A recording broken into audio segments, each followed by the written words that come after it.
আলোচনা এখন তারেক রহমানের স্বদেশ প্রত্যাবর্তন। তিনি রাজস্বিকভাবে দেশের মাটিতে ১৭ বছর ৩ মাস পরে পা দিয়েছেন এবং তার এই দেশে ফেরা নিয়ে রাজনীতির অঙ্গনে নানা রকম আলোচনা আছে।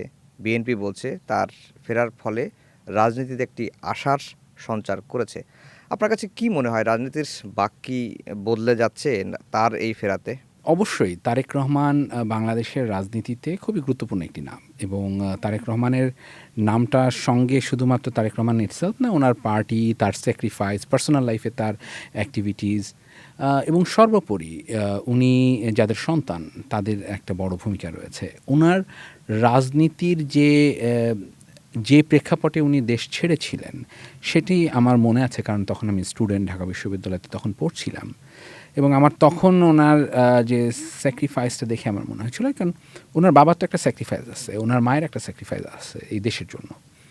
ওনার স্যাক্রিফাইসটা আসলে কোথায় ছিল? ওনার স্যাক্রিফাইসটা কি শুধু বাবা মার মধ্যে? কিন্তু ওনার নিজের পলিটিক্যাল স্যাক্রিফাইসটা ছিল যে উনি এইখানে দীর্ঘদিন উনি থাকতে পারছেন না নিজের দেশে। আমি জানি না আপনার কখনো এরকম পরিস্থিতি হয়েছে কিনা, মানে দেশকে ছেড়ে যেতে আমার এখনও, বাংলাদেশ থেকে আমি যখন কোনো দেশে যাই আমারও দেশের ইমিগ্রেশন পার হলে আমার একটা নার্ভাসনেস কাজ করে, আর সেখানে ওনাকে he was almost force to leave this country. তো এই যে একটা বড় ত্যাগ তাকে করতে হয়েছে রাজনৈতিক ডামাডোলে, তারপরে উনি একটা সময় 17 বছরের বেশি সময়ের পরে উনি দেশে এসেছেন এবং হি ওয়াজ ভেরি কানেক্টেড। উনি একটু সুস্থ হয়ে যাওয়ার পর থেকেই উনি ওনার মানুষগুলোকে আস্তে আস্তে আস্তে আস্তে আস্তে গোছানোর চেষ্টা করেছেন 1 দশকেরও বেশি সময় ধরে। এবং ওনার ওই পার্সোনাল গল্পগুলো আমি ওনার কাছের মানুষদের কাছে সবসময় শুনতাম যে উনি কীভাবে করছেন, এই টাইমে উনি কী করছেন। প্রত্যেকটা গল্পই মনে করেন রাজনীতির জন্য খুবই গুরুত্বপূর্ণ ছিল।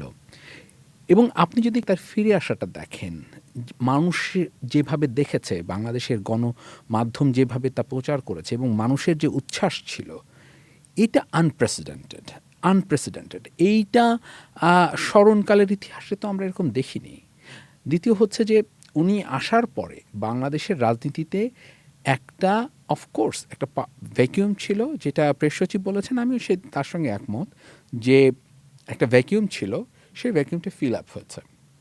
এবং তার যে ক্রেজটা আসলে কি? তার ক্রেজটা হচ্ছে তার নেতাকর্মীকে দীর্ঘদিন শুনতে হয়েছে তোমার নেতা আইব না, হ্যাঁ, তোমার নেতা আইব না। তো এই জিনিসটা সে দেখছে যে তার নেতা, এবং কালকে যদি আপনি মানে আপনি যারা গিয়েছি আমরা দেখেছি যে তাকে এক নজর দেখার জন্য কিভাবে তারা মানুষ লাইন ধরে দাঁড়িয়ে আছে, এক নজর দেখবে।